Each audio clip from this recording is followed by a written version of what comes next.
Nous nous retrouvons pour cette troisième et dernière vidéo consacrée à l'analyse de phrases chez Montaigne. Je vous propose maintenant une correction de l'exercice que vous aviez à réaliser. Cet exercice vous invitait à analyser un certain nombre de phrases extraites de la préface aux essais de Montaigne. Vous aviez tout d'abord, tu as ici un livre de bonne foi lecteur et je vous demandais d'analyser le rôle de lecteur.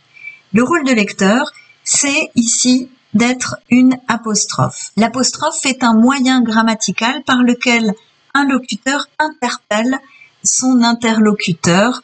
Il s'agit donc d'un groupe qui n'a pas à proprement parler de rôle grammatical au sein de la phrase. Il s'agit presque d'une deuxième strate énonciative.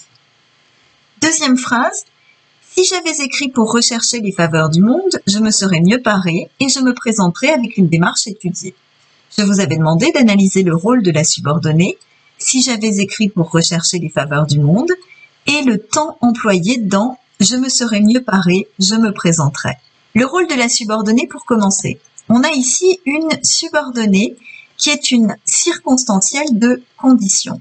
Et vous pouvez remarquer d'ores et déjà que si la condition ne pose pas de difficulté d'identification, si j'avais écrit à la condition que j'eusse écrit pour rechercher les faveurs du monde, vous pouvez quand même avoir eu un doute quant au rôle, à la fonction de la subordonnée, dans la mesure où il s'agit bien d'une subordonnée circonstancielle, mais c'est une circonstancielle qui peut se déplacer, mais qui ne peut pas être supprimée sans changer fondamentalement le sens de la phrase.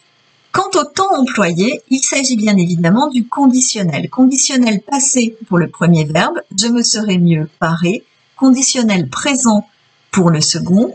Pourquoi du conditionnel? Eh bien parce que dans une proposition principale à laquelle est rattachée une subordonnée circonstancielle de condition à l'imparfait, on utilise forcément le conditionnel ou bien un autre imparfait. Le conditionnel est ici employé à valeur modale, c'est-à-dire qu'il permet d'introduire l'hypothèse, le doute. Dernière phrase, ainsi lecteur, je suis moi-même la matière de mon livre. Je vous avais demandé d'analyser le rôle du mot lecteur et l'expression moi-même la matière de mon livre. Le rôle du mot lecteur, maintenant vous le connaissez, vous l'avez reconnu, c'est la même fonction que plus haut. Il s'agit d'une apostrophe qui vise à interpeller le lecteur.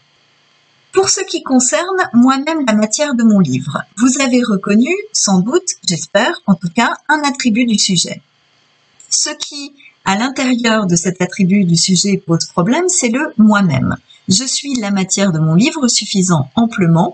Moi-même intervient ici comme un procédé de mise en valeur. Et cette mise en valeur passe par la reprise du pronom sujet.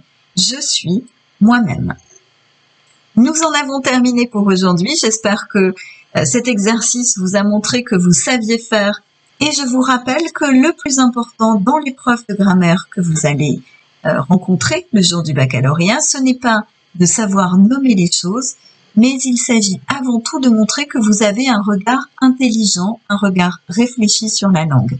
Donc, si vous n'avez pas su nommer la fonction apostrophe, mais que vous avez su voir que le terme lecteur dans les deux phrases concernées, ne jouait pas un rôle grammatical habituel et qu'il s'agissait de quelque chose comme une parenthèse, comme un décrochage énonciatif, eh bien, vous avez gagné la partie, vous avez fait preuve d'intelligence grammaticale et vous avez donc réussi cet exercice.